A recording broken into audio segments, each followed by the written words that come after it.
That's fine. Hi, my name is Ian, and this is a response to Lessons from the Screenplay. Michael from the YouTube channel Lessons from the Screenplay made a video titled The Dark Knight, Creating the Ultimate Antagonist. In his video, Michael explores the reasons why the Joker in The Dark Knight is the driving force in the movie and one of the best depictions of a movie antagonist. As Michael brings up in his video, the Joker itself isn't a perfect villain, because a villain is only perfect for certain heroes. Each protagonist has their own flaws and values, being better suited to a different antagonist. I think that Michael's points about antagonists are effective ways of analyzing whether or not a villain is a good antagonist. To demonstrate this, let's take a look at a different movie, for example, Pixar's The Incredibles.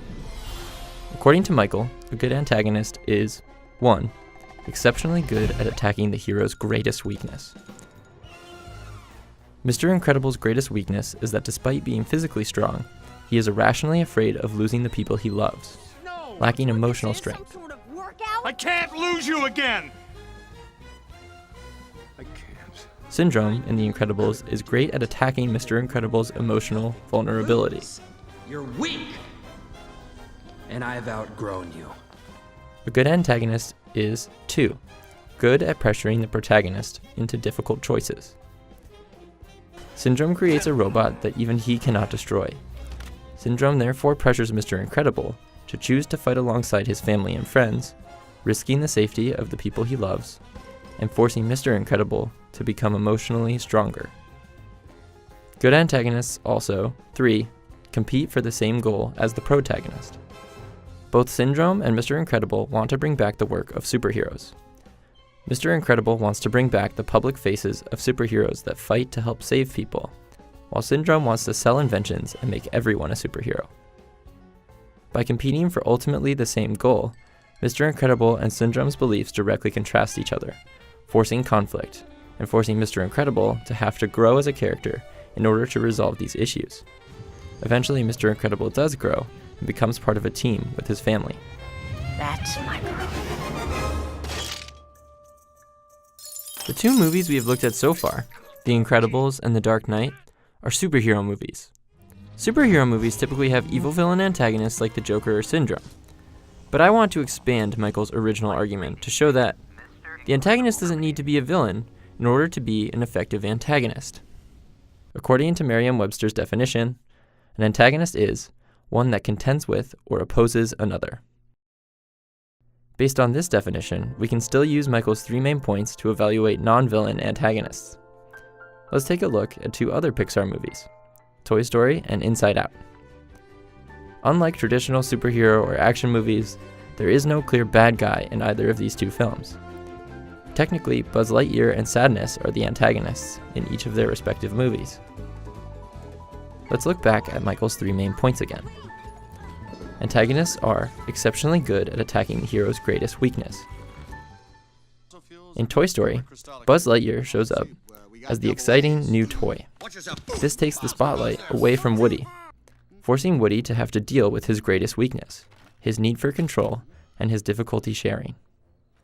In Inside Out, Joy wants Riley to be happy all the time. Joy's greatest weakness is that she is afraid of sadness and thinks that people should always be happy. Joy thinks that only she can make Riley feel better. Sadness brings out the flaws in Joy, showing that there is a time and place for all emotions, even sadness. Antagonists are also good at pressuring the protagonist into difficult choices. In Toy Story, Buzz and Woody get lost. This forces Woody to decide to work together with Buzz in order to get back to the house and be with Andy again. In Inside Out, Riley starts becoming depressed. Joy doesn't know what to do and lets sadness take control of Riley in order to help resolve the situation.